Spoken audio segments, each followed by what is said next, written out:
smartphone, iPad kind of an environment, and it's had a big impact on how we consume information. And you talked a little bit about post-PC era and how it impacts the entire IT stack and cloud included. So I thought, why don't we just start talking about that a little bit?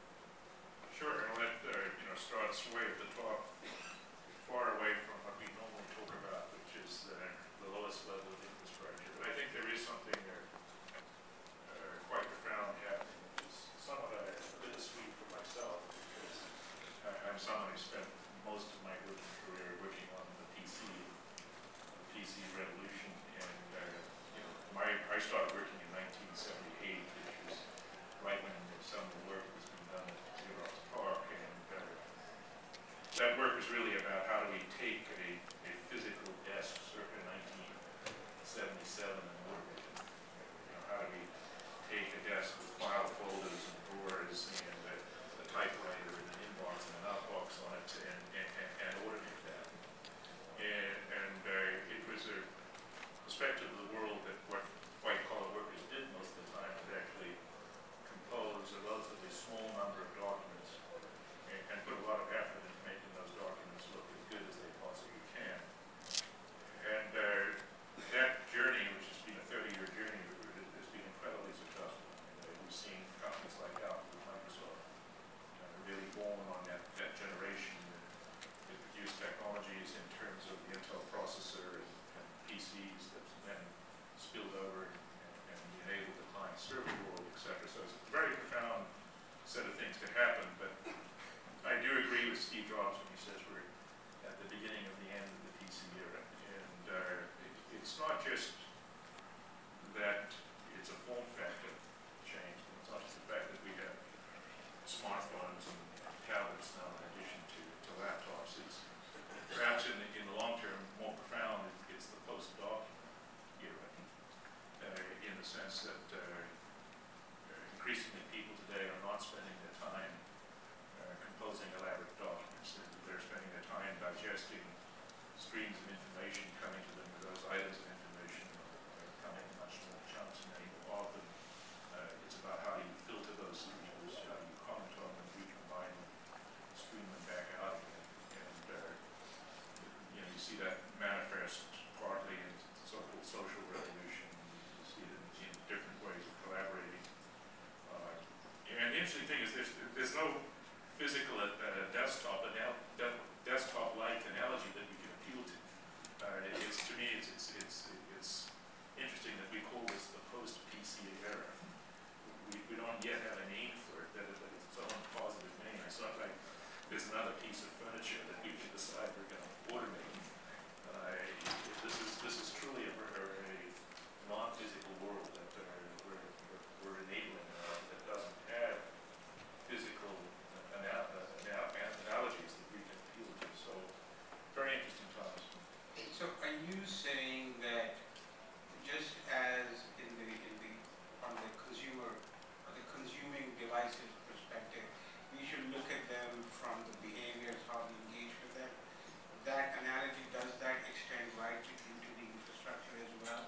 Does that mean that the cloud, we should stop thinking about it as in terms of hardware, or more in terms of... Well, everything in the end does have to be translated back to hardware. Nothing can be completely virtual here. I think really what's going on is there are two parallel journeys that are playing out now, both of which have the word cloud put in front of them.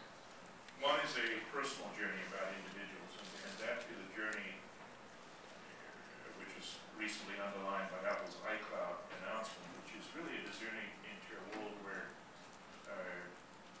things are fundamentally information-centric rather than device-centric.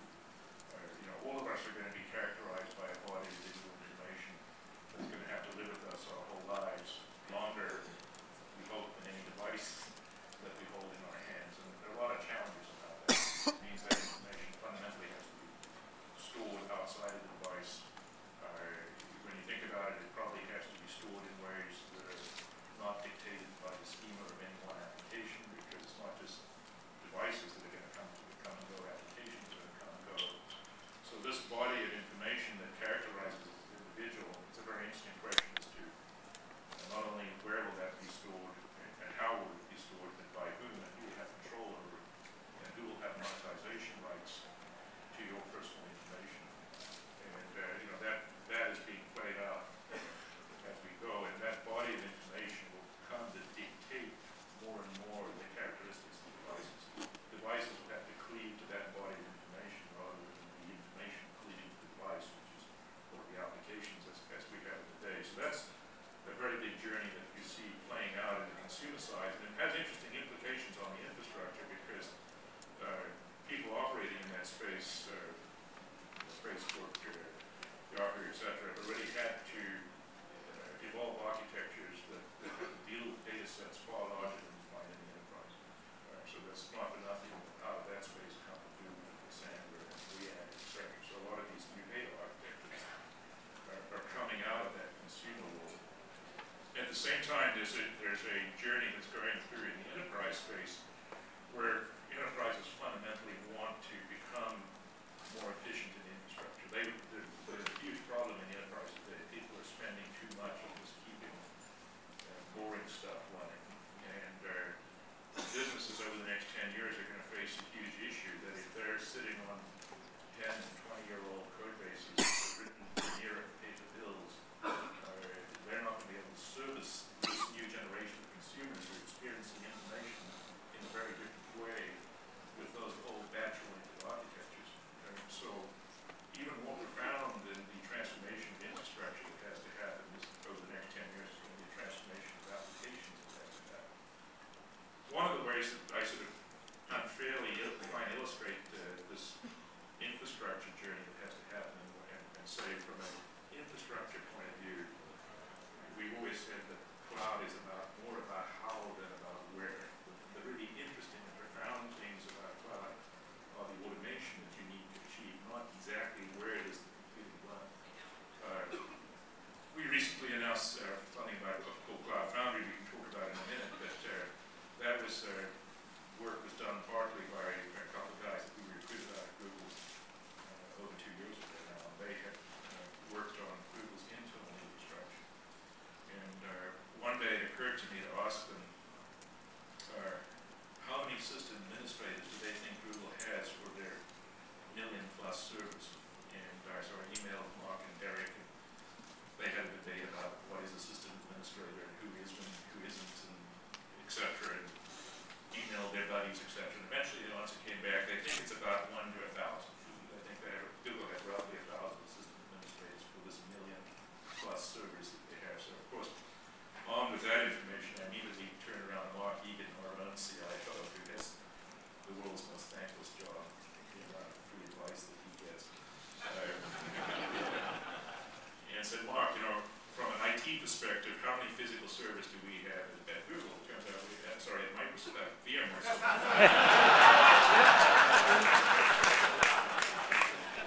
I'm scared you know what's on your mind. 30 years in the industry, there's a lot to learn.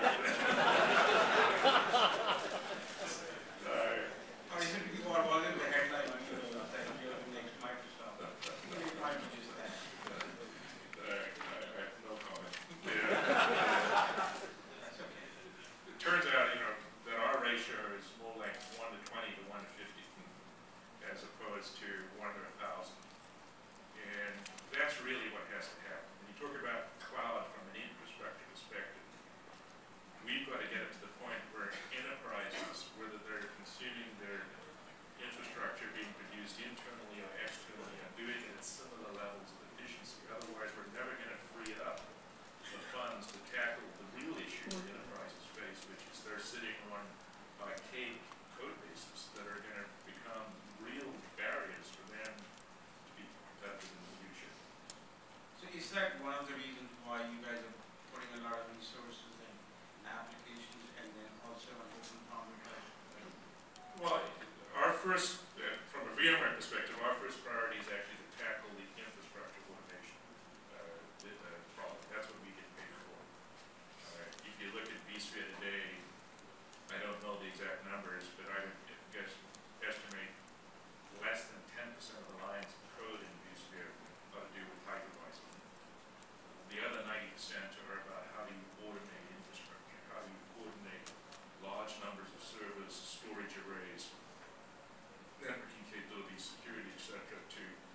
this illusion of this highly automated giant computer. And that's what we're trying to build to. And it's very tough because we have to do that to both existing applications as well as this coming new generation of applications.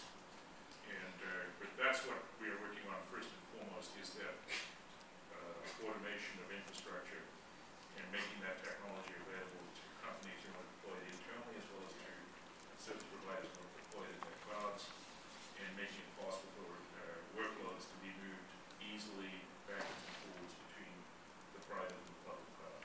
That's our first mission. The second one that you alluded to does speak to the renewal of applications, and we think that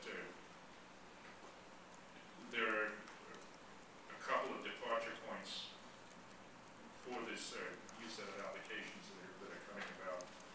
One is there's been a developer-led kind of revolt against complexity that over the last 5 to 8 years or so, developers have by and large moved to these new programming frameworks, and that's not something that has vendors pulled out.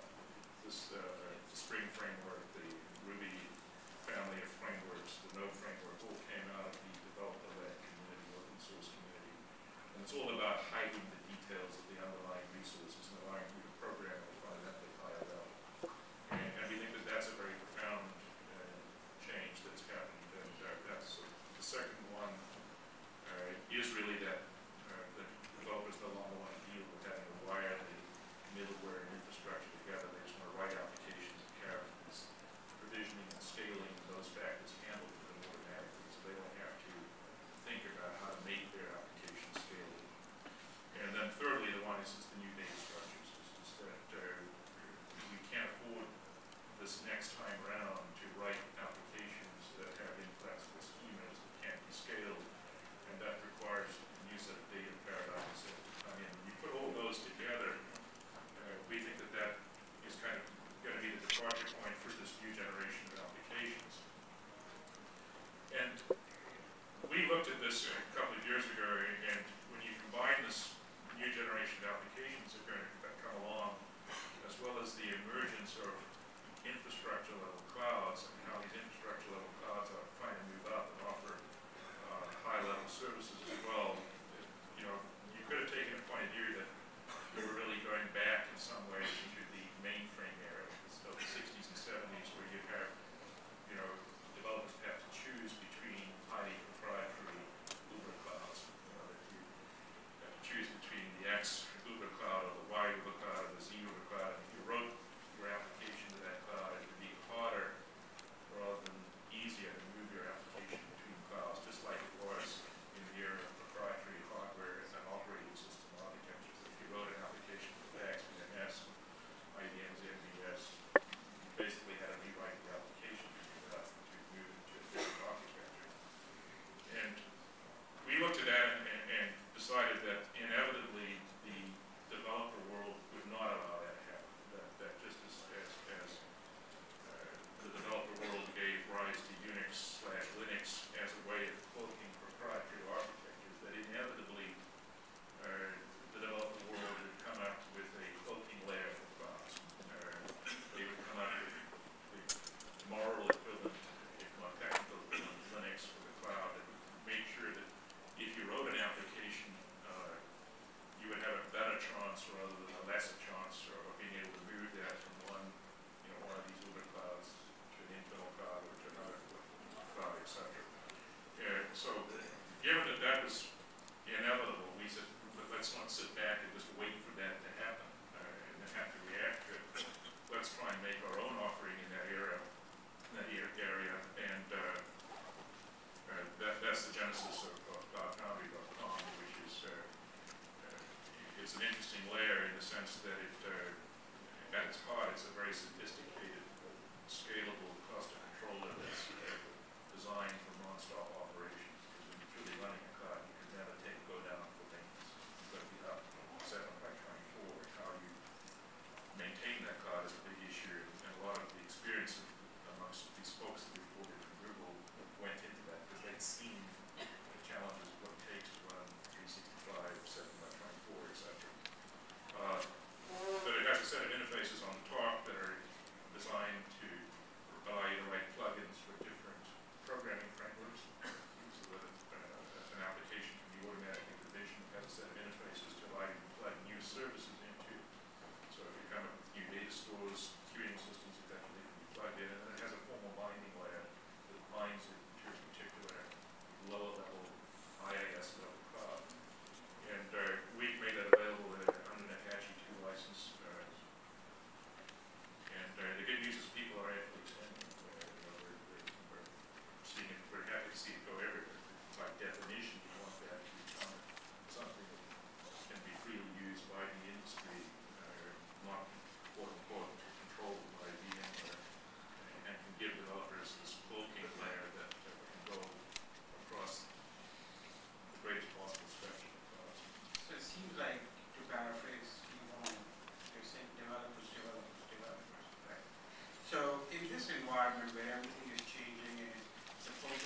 developers and use cases.